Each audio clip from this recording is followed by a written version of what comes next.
I'd now like to take you through an announcement around the construction industry that I'm proposing.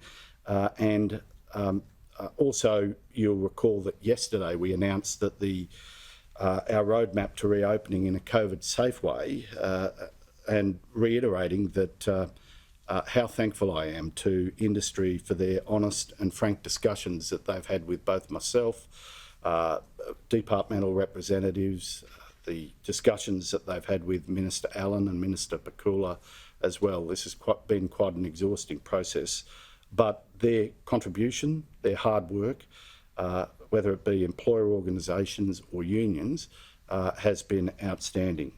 But today we announce that the Victorian Government is going to continue to stand by the construction industry and construction businesses most affected by the building sector lockdown. We'll be providing cash grants to thousands of operators who've been playing a key role in the fight against the Delta variant, and we're proud to announce $196.6 million in a package of support. It'll provide one-off payment to eligible businesses, including sole traders, to cover the periods of restriction from the 21st of September through to the 4th of October. So that's more than 70,000 construction businesses in Melbourne. The City of Greater Geelong, Surf Coast Shire and Mitchell Shire will be eligible for the Business Cost Assistance Program Round 4 construction grants. Eligible non-employing sole trader businesses will receive a one-off payment of $2,000, increasing to $2,800 for businesses with an annual payroll of up to $650,000, $5,600 for a payroll of $650,000 to $3 million, and $8,400 for a payroll of $3 million to $10 million. Separately, construction workers, of course, who have lost hours will be able to apply for COVID-19 disaster payments, as can sole traders who are not registered for GST if they lose work and do not qualify for state support in other programs. But I want to stress this point, and it really is a point of great disappointment to the state government. We're going to step up and we're going to play our part in assisting this industry, but we are very, very unhappy that the Commonwealth Government broke with its practice of co-funding business support packages in Victoria and refused to contribute to this industry. It is incomprehensible why this industry has been singled out for particular and, might I say, unfair treatment by this government. And the federal government, of course, have taken this stance for reasons that cannot really be understood. After all, these are, in large measure, small business operators who've been impacted because of lockdown orders. We've announced already that both governments, state and federal, up until this point, are continuing our existing business support packages for the next 6 weeks, or until Victoria hits the 80% double-dosed target. But the Commonwealth explicitly refused to pay for the construction sector. And it is beyond reason or comprehension why this industry, which will struggle, of course, as a consequence of the challenges that they've had to confront over the last few weeks, are not getting the support that they would otherwise expect.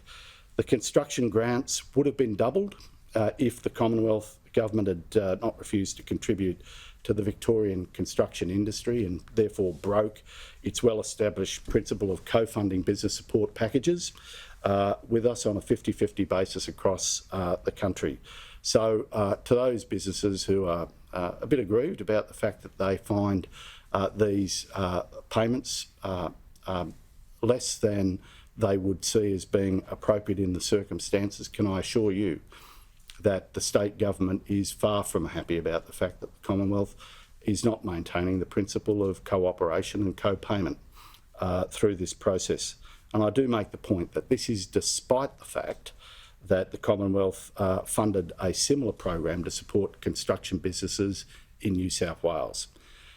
When I've spoken to the Federal Treasurer about these matters, he said his sole justification is, well, you added these to the ANZIC codes? Well, of course we did, because they weren't in lockdown, under lockdown restrictions until more recently. And if we hadn't have stepped in, quite frankly, the prevalence of the coronavirus throughout the community would have become even more difficult for our healthcare workers and for our community to deal with. So I want to give you some context to this. It's blatant favourable treatment for New South Wales not being returned to Victoria when we faced the exact same situation that New South Wales did. You'll recall New South Wales shut down their construction industry, and the Commonwealth were very quick to support that industry. At every step of the way throughout this pandemic, New South Wales has received a free kick from the Prime Minister for Sydney and the Treasurer for Sydney as well, it would appear. He might be from Victoria, but he's certainly not for Victorians. And this is Victorian business, that this act of churlishness, and might I say small-mindedness, is going to hurt. This is their constituents. We've made the choice as a government to stand by every Victorian business and everybody adversely affected by what has been a substantial economic event as well as a public health event. And the one thing we've tried to do is not play the political game throughout this process. That's what upsets us most, that politics seems to have trumped common sense when we're talking about standing behind an industry that needs support. So data released yesterday shows that New South Wales received $6.15 billion in COVID disaster payments compared to $2.4 billion in COVID payments for Victoria. In the week to the 26th of September, they received 85% more in COVID disaster payments than Victoria. Now, of course, Victoria around about 25-26% of national GDP, national population, and New South Wales around 35% thereabouts. So the disparity is quite profound, and it's quite unfair what's happening here. The Commonwealth Government has declined to contribute to funding towards this program. As a result, the state government continues to provide its share. But we will not be intimidated through a form of economic coercion to see our industries disadvantaged, nor will we be subject to economic coercion by the federal government if they think that our commitment to public health outcomes will be influenced by their churlishness and their mean-spirited approach towards supporting industries that need help. We will always make the right choices following the best public health advice from our Chief Health Officer and his team. And that is a thing that Victorians need to be assured of, and it's a thing that the federal government needs to be very clear in their mind that that is our position. They can threaten, they can withdraw funding, they can do whatever they want in an economic sense, but the public health of the community is our number one priority. This is quite perverse given that the state government is committed to the national roadmap. You heard the Premier here yesterday in unwavering terms, making it clear that our actions are consistent with that roadmap. And it seems rather strange that the political colour and complexion of a government seems to be the driving influence around what the federal government considers to be fair and appropriate treatment.